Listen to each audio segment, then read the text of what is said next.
Welcome to Buckeyes Tomorrow Morning for Tuesday, April 23rd. I'm your host, Tom Orr. The Akron game in 130 days, the game against Michigan in 221 days. Over the weekend, some of the top quarterbacks in the Midwest got together in Upper Arlington, Ohio, right down the street from Ohio State's campus, for the Elite 11 Regional, and Tony Gerdeman of BuckeyeHuddle.com was just part of our staff that was there to cover it. Tony, obviously, this is one of the feeder events that leads to the Elite 11 camp over the summer, one of the most prestigious quarterback events in the nation. And the star of the show, I think rather unsurprisingly, is a name that's going to be very familiar to Ohio State fans. 2025 Ohio State quarterback commit Tavien St. Clair. It sounds like he put on quite an impressive show once again. Yeah, he earned the invite to the Elite 11 finals in Los Angeles, I think June 14th through the 16th. I will say, I believe the player who won the accuracy portion, this little accuracy contest, flew in from Hawaii for the competition.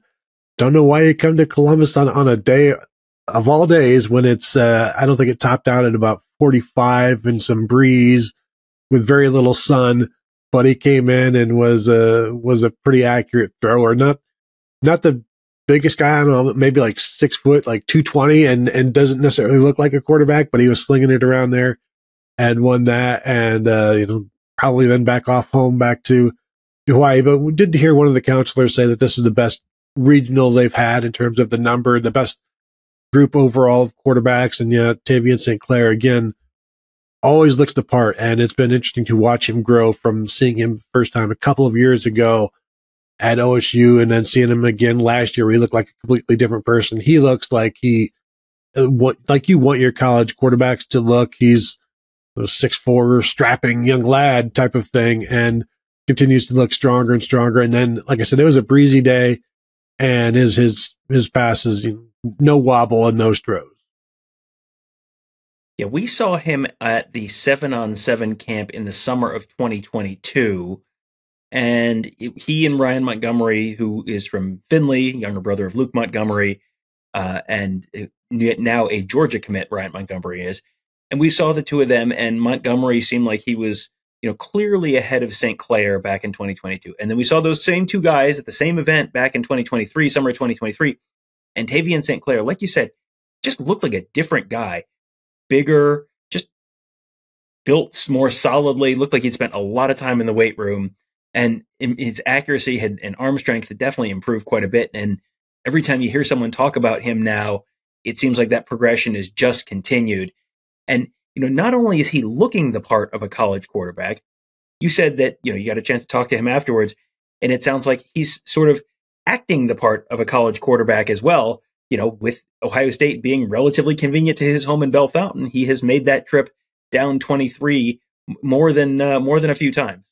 Yeah, he said he was at most spring practices, also took part in some of the quarterback meetings, and asked him, so you're in the meetings, does Chip Kelly ever quiz you on stuff? He's like, yeah, sometimes, but everybody else would help him out with answers. So, got to help the young guy with the answers. But so he already feels like he's part of the program, part of the quarterback room. Talk about the brotherhood and the closeness of the quarterbacks.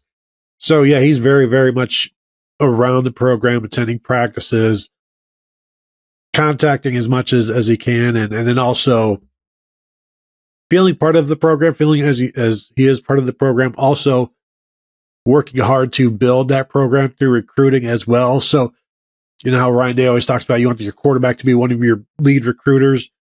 That's what he's doing right now as well. So getting a feel for what's going on right now on the grounds at Ohio State, and also trying to bring in reinforcements for when he is there next year. I need to correct myself on my Ohio highways right now. Bell Fountain, of course, on U.S. Route 33, not 23. The Buckeye Weekly podcast and Buckeyes Tomorrow Morning podcast. Regret the error.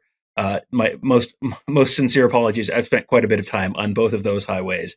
You can get them mixed up from time to time. All right. So I think that was an important point you hit there, and I don't want to just gloss over it, because having a quarterback, the quarterback is always sort of assumed to be one of the leaders in the recruiting class, and the guy who people are kind of rallying around and who is kind of the Pied Piper of the recruiting class a lot of times. Sometimes it's a guy like CJ Hicks, but a lot of times it's the quarterback. To have the quarterback who now has, the rankings and some of the bona fides from the recruiting services and, an organization like Elite 11 to have the sort of the seal of approval that, yes, this is a very good college football player in the making. And then also to have him be so close to home where he can come down every game weekend. He's one of those guys who's like the free space on the bingo card where we always used to see Garrett Stover every week because he was always there, or Will Smith Jr. every week because he was there. To have the quarterback there, that's really potentially a very big thing for this Ohio State recruiting class. Yeah, it's almost like part of the recruiting staff. You're like, hey, Tavien, if you can come over this weekend, we've got these guys coming in. And with the way that the class is going right now, he talked about the receiver recruiting like Jamie French, Vernell Brown, DeCorian Moore, all top receivers in the class that he's been after and building a relationship with. But yeah, very much he's going to be a resource, and he's willing to do that. He wants to do that. Why wouldn't he? You obviously want to bring in as much talent as you can, but doesn't just have to be receivers. You talked about Jordan Davison, the running back out of California, other players that he's after. And yeah, whenever anybody comes in, like I would assume his weekends are mostly free in that regard. He's going to be putting in a bunch of work, doing all of his quarterback thing. When you're a college quarterback or you're a budding college quarterback, this is kind of a full-time thing to be doing with everybody has their quarterback's coach and things like that. But also, once you hit this point and you are a big-time recruit and you are a commit, you are now kind of on call for this kind of thing. And if you're a local, you're doubly on call. I don't know. Can you get your gas mileage reimbursed? Is that something that you can do? Or is this just something that you have to, maybe the collective can catch you back up later, that sort of thing? That feels like something that even now the NCAA might frown upon, but I don't know, maybe save your receipts and then turn them in at a later date when you might be able to get that reimbursed at some point in the future after that letter of intent is signed. Tavien St. Clair, not the only guy who has spent quite a bit of time inside the Woody Hayes Athletic Center over the last few weeks and months and years, who was at that event.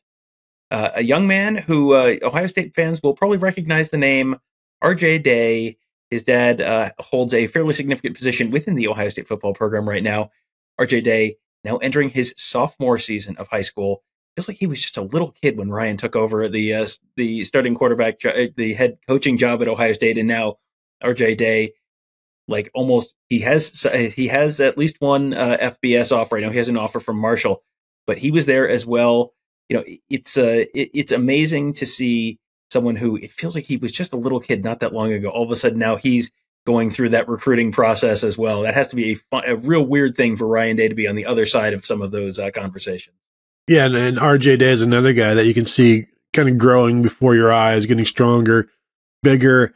Mark Pantoni is Ohio State's GM, but the GM before him was RJ Day, like in 2017, when I remember seeing him in coming to the podium for post game with JT Barrett, and Ryan Day would joke that he is the GM and he's always in the hallways and things like that. But yeah, now he's a 2027 quarterback who, just like you said, just getting into his sophomore year. So he's got some room to grow. And we saw him last year at the 7-on-7, and I'm sure we'll see him again this June and see how well he has done at that point as well. But yeah, Ryan Day obviously very proud to see some of those offers rolling in and the effort that he's put into it and the work that he's put into it.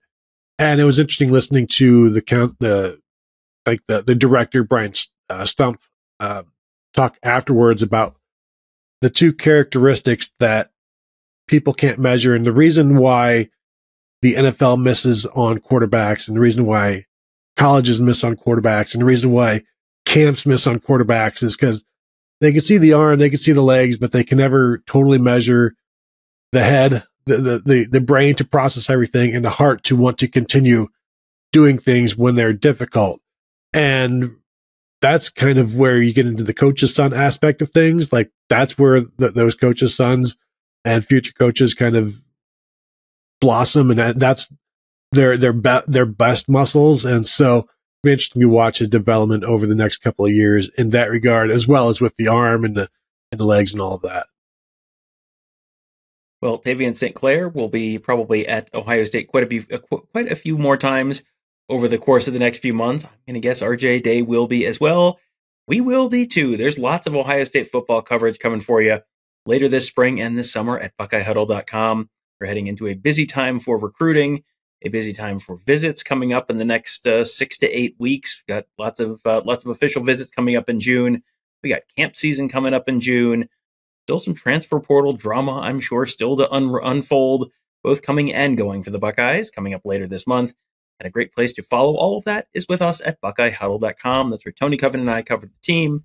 We got Mark covering recruiting. We're at our whole team of X's and O's gurus, making you a smarter football fan, all at BuckeyeHuddle.com. We hope to see you there. That'll do it for today. Thank you guys all for joining us. Have a great day. We'll talk to you tomorrow.